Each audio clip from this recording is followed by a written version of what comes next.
মাওয়া বাংলাদেশের পর্যটন স্পটগুলোর মধ্যে অন্যতম একটি। ঢাকার খুব কাছে হওয়াতে এবং পদ্মার ইলিশের ঘ্রাণে সারা বছরই মানুষের আনাগোনা এখানে চোখে পড়ার মতো। চলুন একদিনের ট্যুরে কি কি করা সম্ভব আজকে দেখি।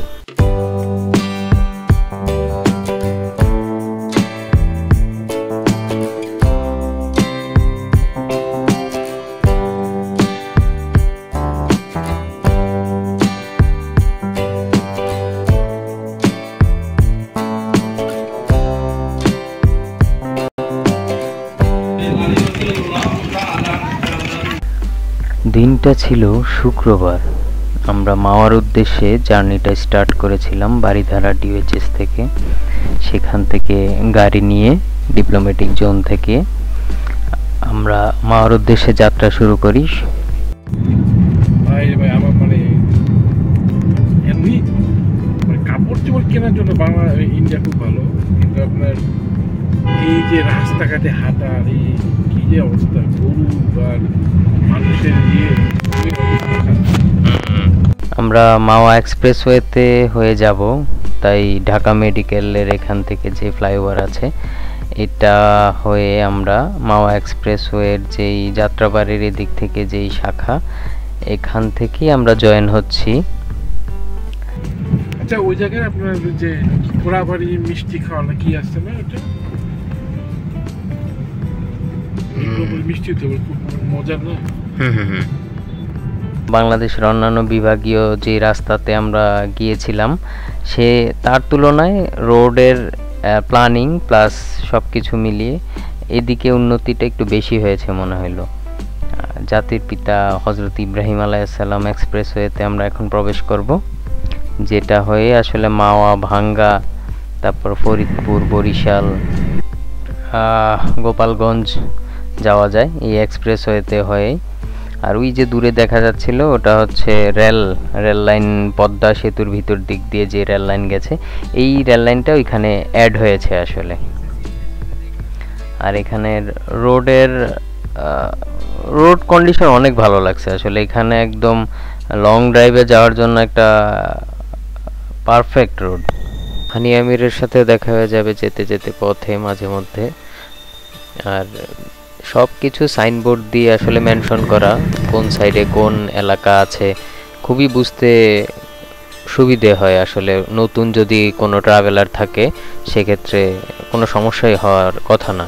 পদ্মা ব্রিজের শুরুতে এই টাওয়ারটা ধরে বাম পাশ দিয়ে এগিয়ে গেলে আসলে মাওয়া এক্সপ্রেস এর শেষে এদিক দিয়ে মাওয়া ঘাটে যাওয়া যায়।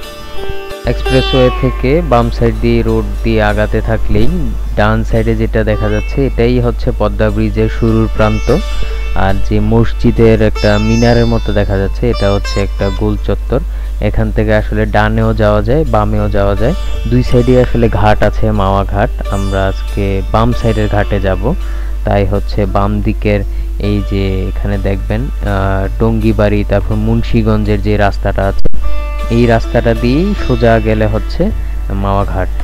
ঘাটের ঠিক আগ মুহূর্তেই হাতের বাম পাশে সকল রেস্টুরেন্ট অ্যান্ড ক্যাফেগুলি দেখতে পাবেন।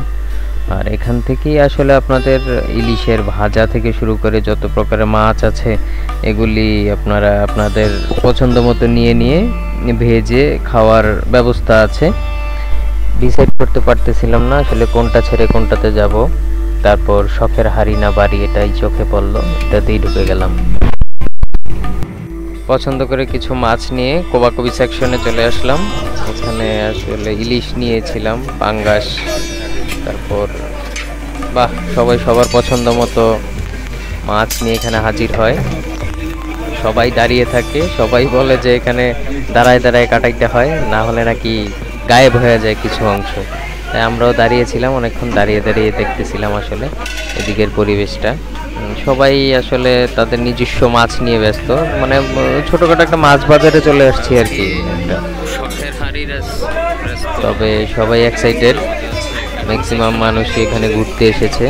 আর তাদের এখানে মাছ কাটা থেকে শুরু করে ভাজা পর্যন্ত সব কিছু আসলে এনজয় করে যায়।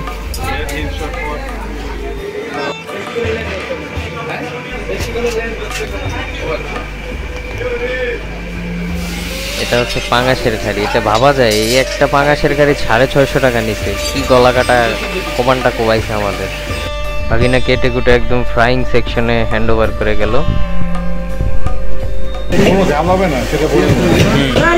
আমার সাথে একজন শিকাগোর মেম্বার ছিল, সে আসলে ঝাল ছাড়া খেতে যাচ্ছিল।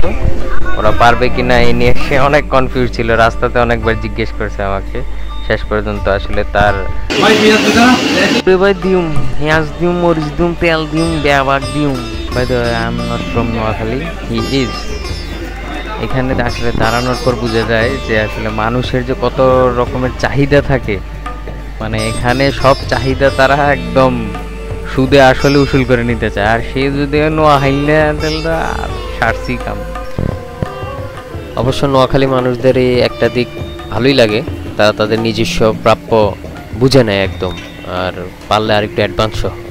যাই হোক, পদ্মার পাড়ের এই শেফদের স্পেশালিটি দেখার জন্য একটু দাঁড়ানো। এগুলি হচ্ছে বেগুন ভাজি। আপনি আপনার ইচ্ছা মতো যতগুলি ইচ্ছা বেগুন ভাজি ওদেরকে অর্ডার করতে পারেন, এখানে বললেই ওরা সেটা আপনাকে ভেজে প্রোভাইড করবে। আর ওদিকে আরেকজন দেখলাম মিউজিকের তালে তালে ভর্তা বানাচ্ছে, এই সেটা মজাই লাগলো।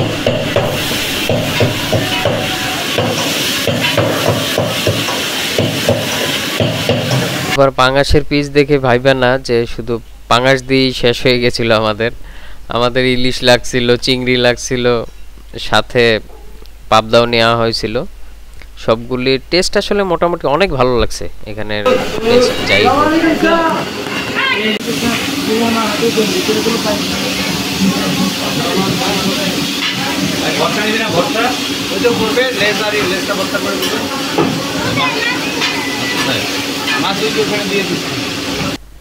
খাওয়া দাওয়া শেষ, বাড়িঘর খালি কর। বাই দ্য ওয়ে কেউ খালি করতে বলে নাই বাড়িঘর। আমাদের যখন যা লাগছে টেবিলে এনে এনে প্রোভাইড করছে, জাস্ট অর্ডারের অপেক্ষা ছিল। এখানে সার্ভিস মোটামুটি ভালো লাগছে, তবে একটু রাশ আওয়ার ছিল। আমরা যেহেতু অফ ডেতে গিয়েছিলাম, অফ ডেতে মোটামুটি একটু রাশ থাকে, মানুষের আনাগোনা ভালোই থাকে। আর এই উনি আসছে আসলে শিকাগো থেকে, ওনাকে নিয়ে আসলে একটু ঘুরে ঘুরে দেখানো সব কিছু। পেমেন্ট রিসিট আর কি দেখাবো, যা গলা কাটার তো আগেই কেটে ফেলেছে। আমরা মোটামুটি দুইজনে 4000 টাকার মতো ভুরিভোজ করে ফেলছিলাম। তারপর কিছুক্ষণ আসলে ওভারলোড হয়ে বসে থেকে এই অনেকক্ষণ আড্ডা দিয়ে তারপর মাওয়া ঘাটের উদ্দেশ্যে যাওয়ার জন্য আবার গাড়ি বের করলাম। তারপর আস্তে আস্তে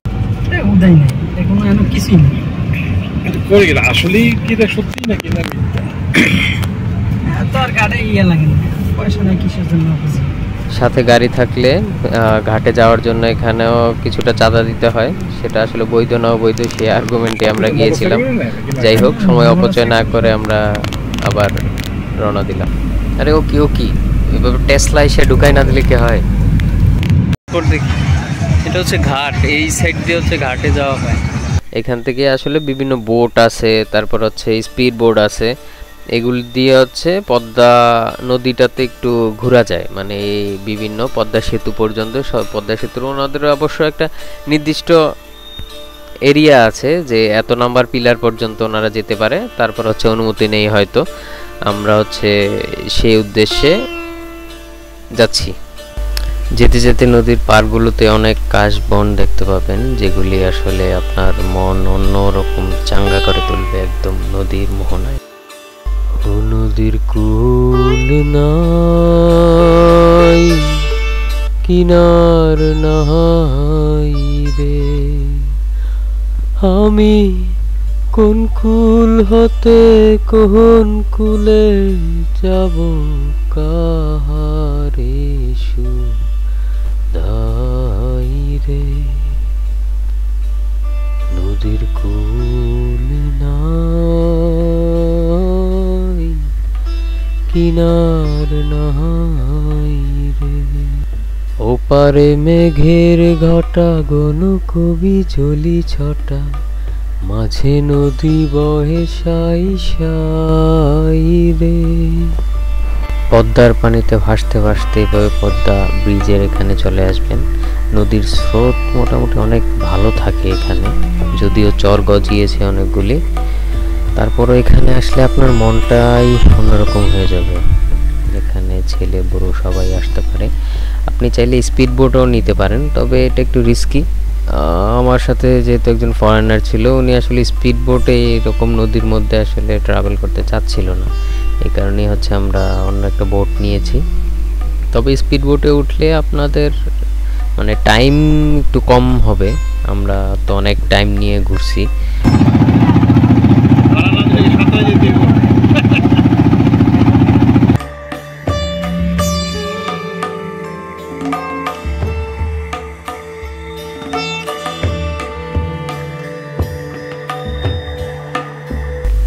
তারপর আমরা নদীর জলে ভাসতে ভাসতে চলে আসলাম ঘাটের কাছাকাছি। এটাই হচ্ছে সেই ঘাট, আর এটা হচ্ছে ইলিশবাড়ি রেস্তোরাঁ।